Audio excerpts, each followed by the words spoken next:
Now with more applications of Coulomb's law. We saw that if we have two charges, let's suppose charge 1 that is positively charged and charge 2 that is negatively charged, then the free body diagram that charge 1 is experiencing will be the same as you considering yourself and stepping into charge 1 and looking at what is the nature of the force that exists between those two opposite charges. And since they are two opposite charges, then the force is an attraction force.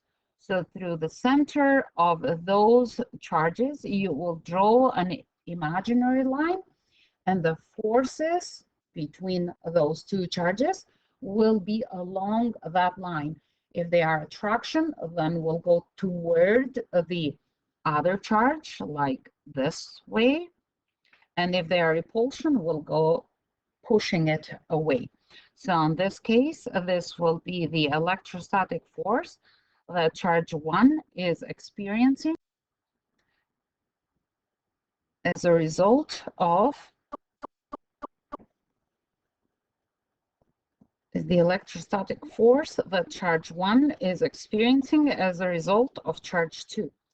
So this is how we define the direction of the force, and then in order to calculate the magnitude, we will use Coulomb's law, which is saying that the electrostatic force between the two charges is direct proportion to the product of the two charges and direct proportion to the inverse square of the distance between the two charges. And the distance between the two charges is this distance here.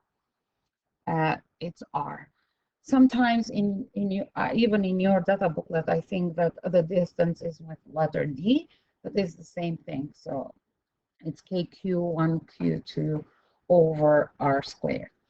And now, depending on what is the magnitude of the charges, you plot those values and the distance between the two, and then K is known as the Coulomb's constant, and it is equal to 8.99 times 10 to the power of 9.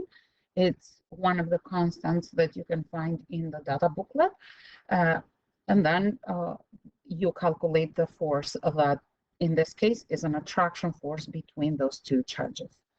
Now, we said yesterday that being direct proportion means that the charges, if the charges or the product of the charges is increased, then the force will be increased at the same rate as the side is increased. And if it is decreased, then the magnitude of the electrostatic force will change or will decrease at the same rate that the whole side is decreased. Yesterday, we saw cases where only one charge is increasing or decreasing, or both charges are increasing or decreasing, and then the distance between the two is either increased or decreased. Today, we will see the case where everything is either increased or decreased, and then we will consider what is the change on the electrostatic force or on the magnitude of the electrostatic force. So if we have the original situation as being Q1 original, Q2 original, and the distance original, and then we have an electrostatic force which I will not even put a value onto it, because what we will do is we will find the ratio between the two.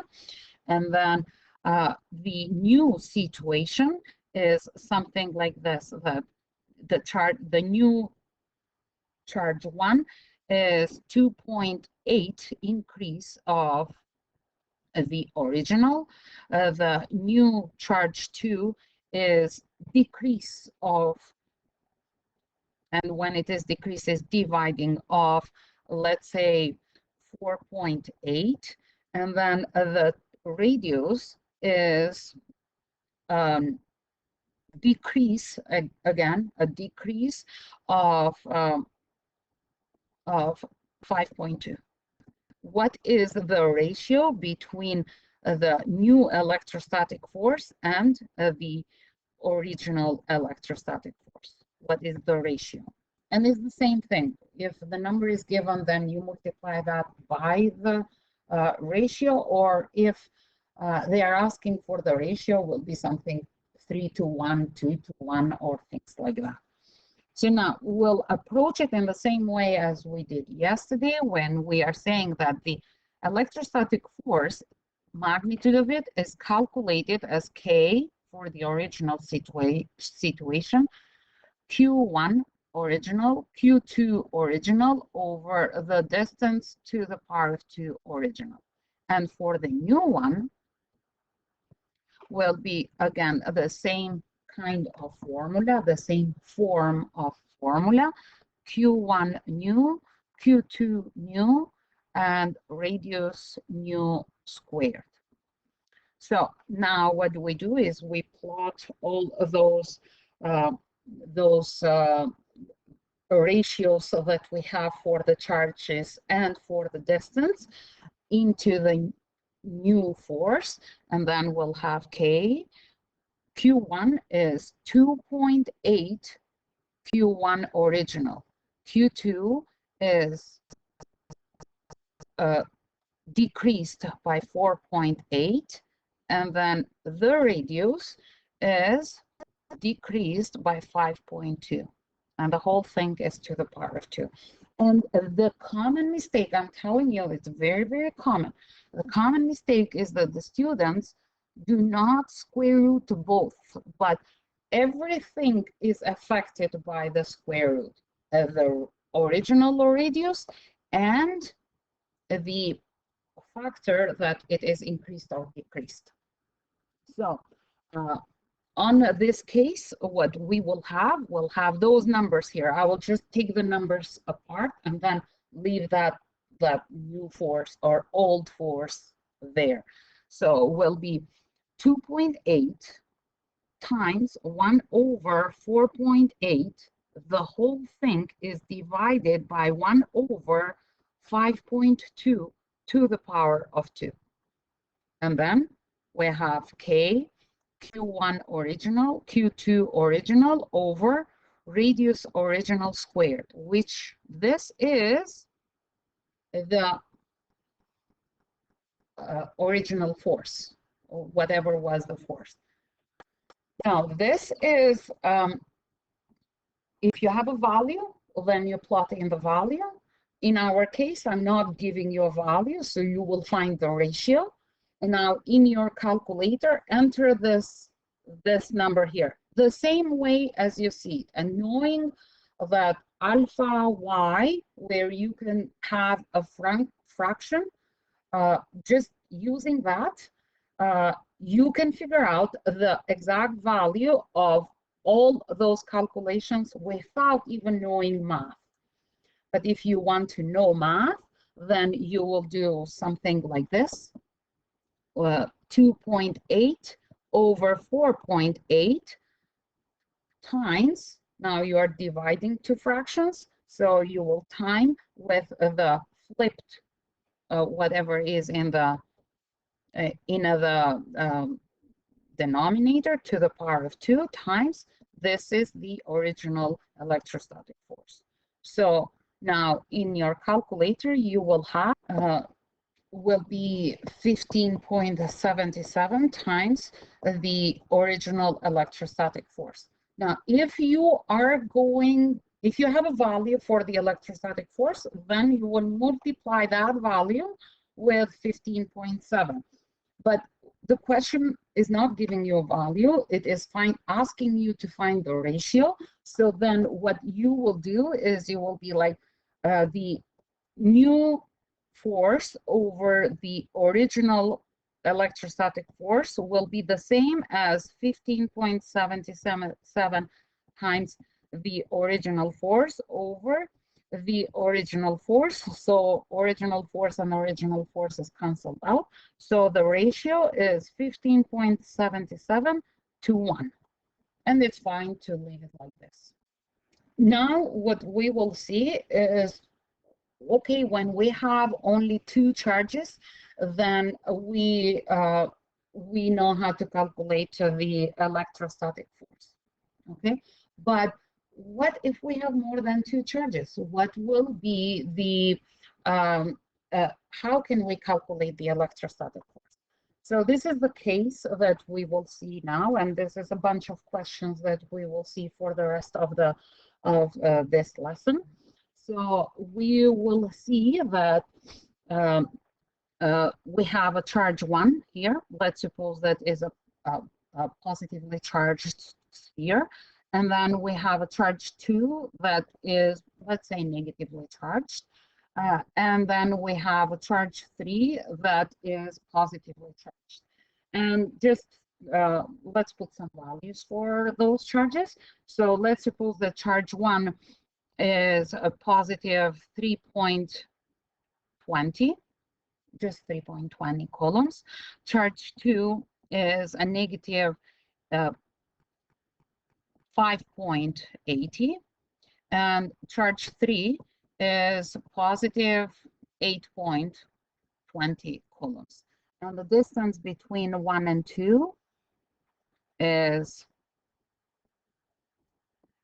equal to 1.20 meters, and the distance between 2 and 3 is, let's say, 1.50 meters. And now we will figure out what is the electrostatic force net, charge 1, and then charge 2, and then charge 3.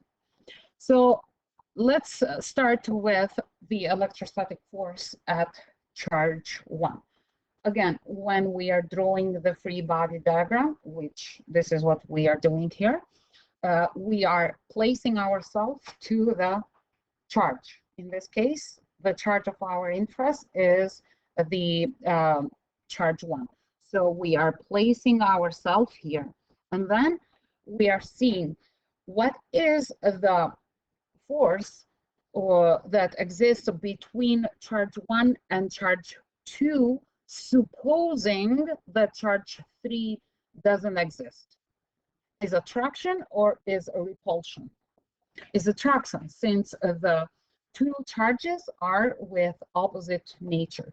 So the force that 1 is experiencing as a result of charge 2 is attraction. So will be a force, and for simplicity, I will just say force that 2 is exerting.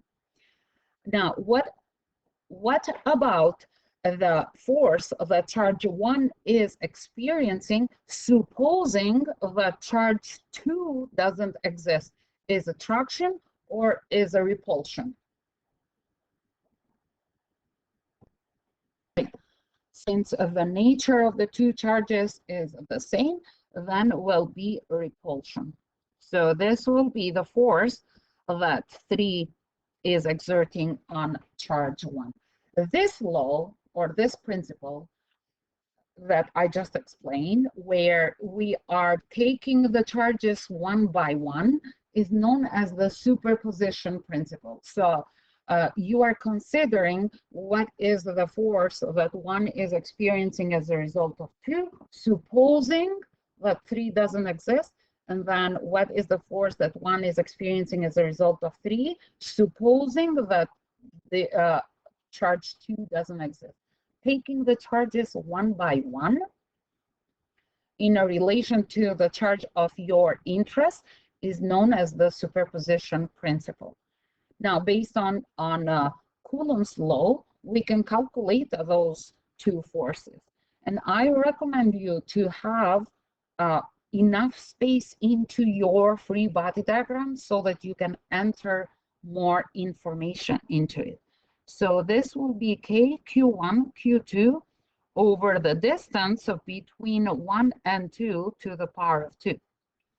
And this force will be K, Q1, Q3 over the distance between 1 and 3 to the power of 2. So let's calculate those values using our calculator. Great. So those two values will be 1.16 and 3.24 times 10 to the power of 10. Now, in order to find force net, what force net is from the dynamics is the sum of vectorial force of all the forces that the object is experiencing. In this case, we have the force that is as a result of charge 2 and the electrostatic force as a result of charge 3. And then you see those, you are adding now vectorially two vectors. Is this a 1D or 2D situation? This is 1D situation. Then when it is 1D, we assign a positive direction, and then we add with positive or negative numbers. So which one do you want the positive direction be? It can be anything. It can be east or it can be west. It doesn't really matter. I will say that east is the positive direction. Okay, so now when we are adding those, we'll have force net is equal to positive 1.16 times 10 to the power of 11, that is F2, plus we are adding F3, since it is going west, is negative 3.24 times 10 to the power of 10.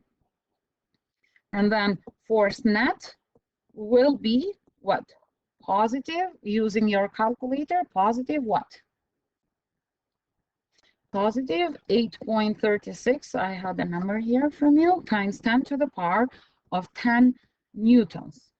And you can say, since we are saying that positive is going east, you can even say as it is 8.36 times 10 to the power of 10 newtons due east. So let's suppose that we have, again, charge 1 that is positively charged and with a magnitude of 8.20 coulombs. Charge 2 that is negatively charged and it has a magnitude of negative 10.30 coulombs. And charge 3 that is positively charged and has a magnitude of positive 12.50 coulombs. And they are apart from each other. The distance from 1 to 2 is 3.80 meters. And the distance from 2 to 3 is, let's say, 4.20 meters. However, what we are doing is that we are contacting charge 1 and charge 2, either touching them or connecting them with a conducting wire. Then, after this, we are placing 1 and 2 on the original places. Then we are taking charge 2, the new charge 2, and charge 3, touching them together, okay, and placing them to the original place. Then after that, charge 1 and charge 3 together. And when we are doing all of this, 1 and 2, 2 and 3, and 1 and 3, and placing them to the original place, being 3.81 to 2 and 4.20 to 3, we are calculating the electrostatic force net at charge 1.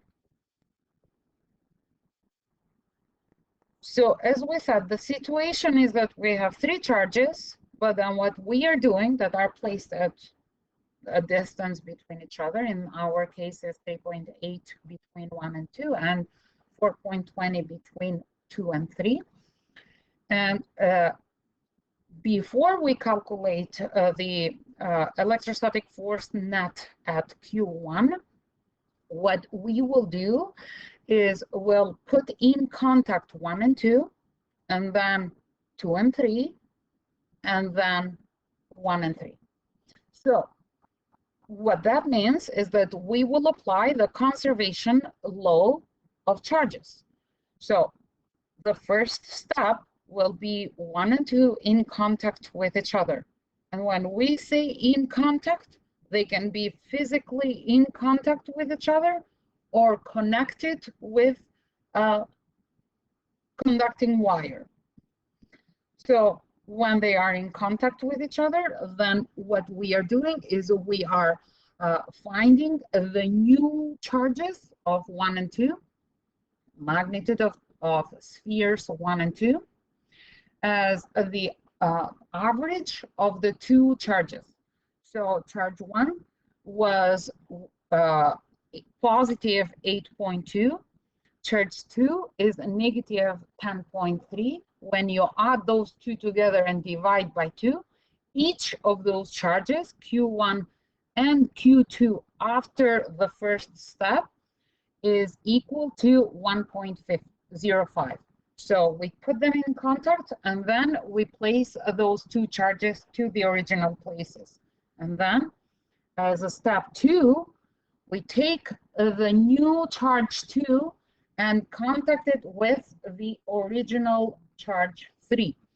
So now charge 2 will be negative 1.05, and charge 3 was given to us to be positive 10.50. So after we put them in contact, either physically put them in contact or connecting them with a conducting wire, and place them into the original places, then what we will have is a new charge for those two spheres, which is equal to the average of those charges.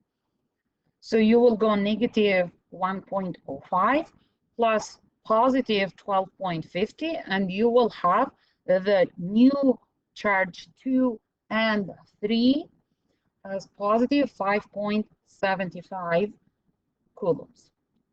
And then, as the third step, we take 1 and 2 now that have new charges and put them in contact with each other. So then they will have the brand new, second new charges as the average of those two charges. So we'll have positive 5.75 minus 1.05, and then we will have 2.3375 as a positive charges. So those three new charges are placed at the same distance because they are placed at the original position. So the distance between 1 and 2 is again 3.80, and the distance between 2 and 3 is 4.20. Now we are looking for the electrostatic force net at charge 1. So we will draw the free body diagram using the superposition. So we'll say, what is the force that charge 1 is experiencing, or sphere 1 is experiencing, as a result of sphere 2, supposing that 3 doesn't exist? And since the nature of the two charges is the same, they are both positive, they will attract. This is why, what do we have for charge 2, or force that 1 is experiencing as a result of charge 2, is a repulsion force. And then we will say, what is the electrostatic force net that charge 1 and 3 is experiencing, supposing that charge 2 doesn't exist? And since the nature of those two charges is the same, it is a repulsion force as well. So they are both going in the west direction. After we calculate the magnitude using Coulomb's law, KQ1, Q2 over R12 squared for the first case, and KQ1, Q3 over R13, which means that you will add those two distances, 3.8 and 4.2, to the power of 2, you will have those values for the forces. And now this is a 1D situation. So it is a 1D situation. We'll assign a positive direction, and I'm saying that positive is going west, just for simplicity. And we are adding with positive or negative numbers. After we are adding them, we will have a force net that is positive, the positive that we assign, 9.14 times 10 to the power of 9, or we can say 9.14 times 10 to the power of 9 going west, because west was the positive direction that we ourselves assigned.